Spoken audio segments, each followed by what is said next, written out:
Alors déjà, bonjour, bienvenue dans cette vidéo. Tu me connais peut-être en tant que Amaury ou Odyssée, mais c'est aussi possible que tu me connaisses pas du tout. Par contre, pour cette chanson...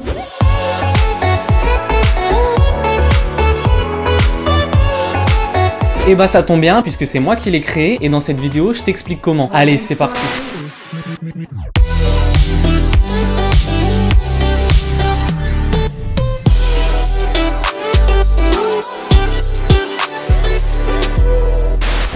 Alors déjà, bienvenue dans ce nouveau format. On va faire pas mal de déconstruction et de tutos. Alors que tu sois créateur ou simple passionné de musique, n'hésite pas à t'abonner. Aujourd'hui, on démarre avec la session de Fly que j'ai faite en 2017 dans Ableton. Allez, c'est parti. Donc voilà à quoi ressemble la session. On est sur une quarantaine de pistes. C'est pas énormissime pour une instrumentale, mais c'est pas archi minimaliste non plus. On est dans quelque chose d'assez moyen. Donc en fait, ce qui s'est passé, c'est que j'étais là dans mes banques de sons à chercher l'inspiration et puis je suis tombé sur ce sample là.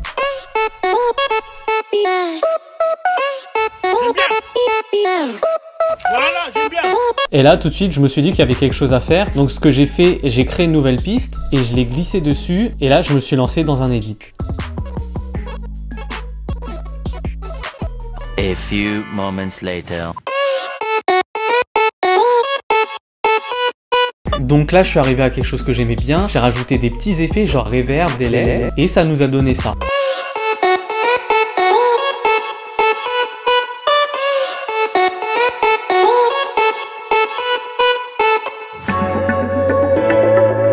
Alors le morceau il s'articule autour de 4 accords. C'est vrai qu'aujourd'hui j'aime bien changer d'accord pendant un morceau, mais à l'époque je produisais principalement du rap et c'est pas quelque chose que je faisais, donc c'est les codes que tu retrouves appliqués dans Fly. Alors en fait de base dans mes sessions j'ai toujours un piano qui est disponible au cas où il faut trouver une idée, une inspiration assez rapidement. Et en fait comme j'ai pas trop de notion de solfège, j'ai démarré la recherche de mes accords par la fondamentale qui est en fait la note la plus grave.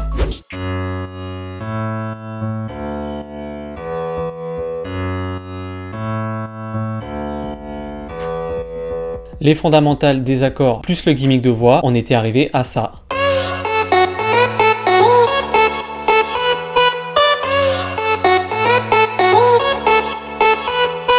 Après j'ai cherché les harmoniques de ces fondamentales, hop, et si on les écoute toutes seules, ça nous donne ça.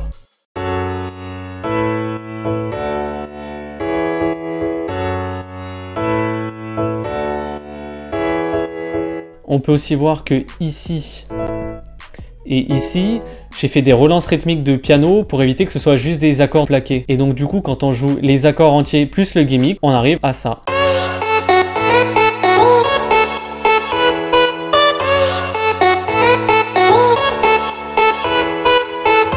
Ensuite, j'ai rejoué ces accords avec différents instruments pour obtenir des rythmes et des textures plus intéressants. On a donc un piano qui joue en reverse, un marimba qui rejoue les accords mais avec plus de jeu de temps et contre-temps, un pad qui vient rajouter une texture et lier les notes entre elles, et un clavier de type Rhodes qui vient doubler l'octave du bas pour amener beaucoup de puissance pour le refrain. Et c'est ce son assez reconnaissable qui marque le début de l'intro du morceau, peut-être vous reconnaîtrez.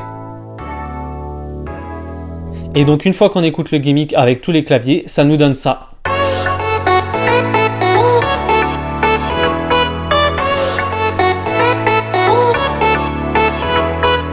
Alors là, avec tous ces éléments, on a quand même le mood du morceau qui est posé, mais pour que ce soit plus intéressant, il nous fallait quand même des contre-mélodies. Donc de la même façon, je cherchais une contre-mélodie, je cherchais une guitare, et en tombant sur celle-ci dans mes banques de sons, j'ai tout de suite accroché. Donc ce que j'ai fait, c'est que je l'ai importé dans la session. Forcément, Ableton la met au bon BPM, et je l'ai mis sur la bonne tonalité de demi-ton plus haut. Donc si on écoute avec les accords, et du coup j'aimais pas tellement cette note ici, donc je l'ai changé pour que ce soit la même que la précédente, ce qui nous donnait ça.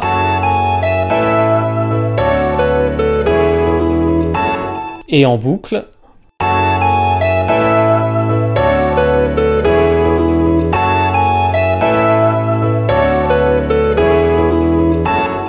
Ensuite, la deuxième contre-mélodie que j'ai faite, elle est carrément étrange. En fait, quelques jours plus tôt, je regardais une série dans laquelle, à un moment, il y avait une nappe dont j'avais aimé le rendu, je l'avais samplé et gardé de côté. Et du coup, je l'ai inséré dans ma session, je l'ai mise à la bonne tonalité et ça a donné ça.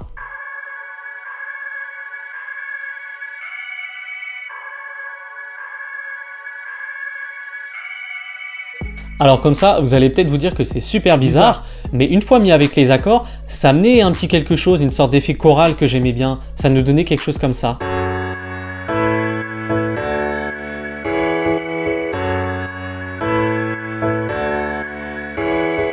Donc un gros bravo à tous ceux qui ont décelé dans l'intro, ce sont carrément bizarres.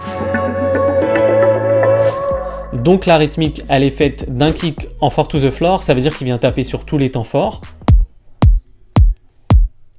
auquel on rajoute un snap,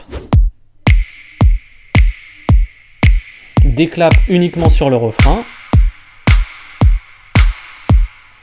une snare qui vient donner plus d'impact au clap.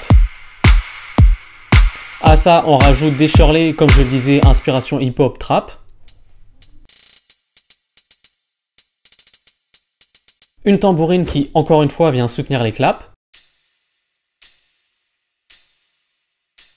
Maintenant, pour le groove, il fallait pas mal de choses dans les fréquences aiguës, donc j'ai superposé plusieurs loops, ce qui nous donne ça.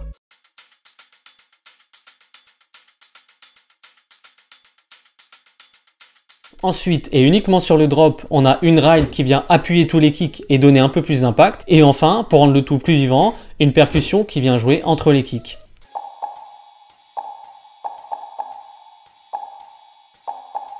Et du coup, si je mets absolument toute la rythmique en même temps, on se retrouve avec ça.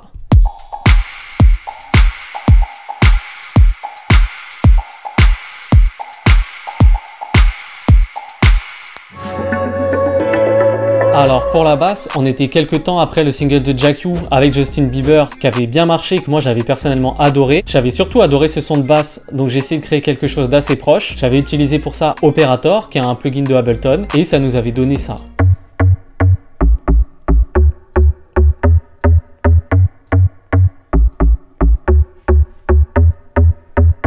En fait, la basse, tout simplement, elle vient rejouer les fondamentales des accords dont je parlais tout à l'heure, la note la plus grave.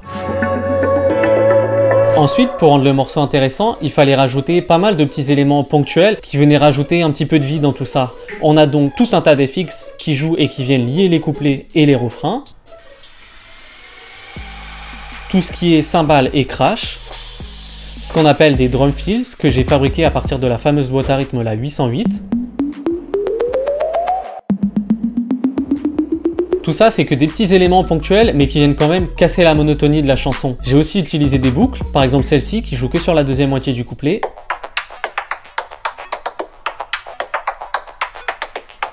Ou de la même façon, ces shakers qui après disparaissent dans le drop pour laisser la place à des éléments plus impactants. Alors il y a aussi deux éléments ponctuels qui sont faits à partir du travail de voix. Il y a cette espèce de petit cri qui ramène de la vie en fin de boucle. Et il y a aussi plein de passages où j'ai redécoupé le sample du refrain, mais de façon différente pour venir faire un petit peu des relances. Ça permet aussi de rappeler le gimmick du morceau en milieu du couplet et de faire monter le truc pour le refrain.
Alors une fois qu'on avait tout ça, il nous restait à trouver un chanteur ou une chanteuse, ce qui n'était pas forcément facile puisque à l'époque le projet n'existait pas du tout. On est allé sur SoundCloud et on est tombé sur le profil de Amara Abonta qui faisait des covers magnifiques avec un grain de voix superbe. On l'a contacté, on lui a envoyé quelques démos, elle a tout de suite accroché à celle de Fly, quelques échanges de mails et ça a donné le morceau que vous connaissez. Alors ce que je retiens de cette chanson, qui était pourtant que la toute première du projet Odyssée, tiens, d'ailleurs je fais une parenthèse, à l'époque on était deux, et aujourd'hui, même si je continue le projet seul, je voudrais avoir une pensée pour mon collègue. Et ce que je voudrais dire, c'est que cette chanson, elle nous a ouvert des portes de fou. Aujourd'hui, elle cumule plus de 40 millions de streams sur les plateformes, elle m'a permis de jouer devant des dizaines de milliers de personnes, elle nous a même permis de faire une date une fois en Corse, où en fait le club était sur la plage, les gens pouvaient arriver que par bateau, enfin c'était de la folie. Pourtant, c'est une chanson qui a été faite dans ma chambre, sur un ordi avec juste un casque, donc il n'y a pas des gros moyens derrière. Et en fait, ce que je voudrais à travers cette vidéo, c'est inciter les gens à créer un maximum. Aujourd'hui, entre YouTube et le reste du net, on a accès à un maximum de tutos, on peut se former seul, même si au début c'est pas terrible, on peut que progresser, donc il faut créer. Voilà, cette vidéo est terminée, j'espère qu'elle vous a plu. N'hésitez pas à laisser un petit pouce bleu si c'est le cas, un commentaire pour aider au référencement. N'hésitez pas non plus à vous abonner, il y a du contenu qui arrive par la suite, notamment une série que j'aimerais mettre en place. En fait, j'aimerais présenter les gens dont les jobs sont pas les plus mis en avant dans l'industrie de la musique, que ce soit les graphistes, les réalisateurs de clips, les ingé sons, les managers, etc., etc. Vous pouvez me suivre sur les réseaux, sur Insta c'est Amaury Odyssée. L'ancien n'existe plus, je l'ai supprimé quand je pensais arrêter le projet. Maintenant c'est pas grave, on va faire remonter le nouveau. En plus je suis super actif et sur Facebook c'est Odyssée officiel. En attendant, prenez soin de vous et de vos proches et n'oubliez pas, la musique c'est que de la musique, mais il n'y a rien de mieux pour raconter des belles histoires. Peace.